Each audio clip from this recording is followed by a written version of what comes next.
తెలుగు పద్య స్వర వైభవానికి స్వాగతం. శ్రీమద్ భాగవతం నుండి ఒక పద్యం.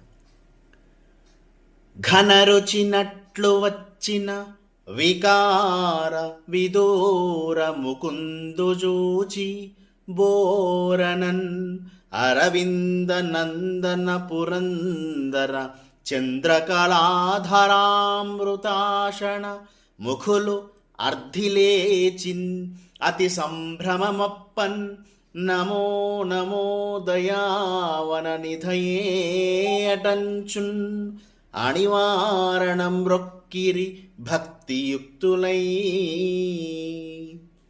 ఈ పద్యం నందు నీలమేఘ కాంతితో అలా సాక్షాత్కరించిన వికార విదూరుడైన విష్ణుమూర్తిని వీక్షించి బ్రహ్మ, ఇంద్రుడు, శివుడు మొదలైన దేవతలు తటాలున లేచి దయాసముద్రునకు నమస్కారం నమస్కారం అని భక్తితో ప్రణామాలు చేశారు అని పద్యభావం.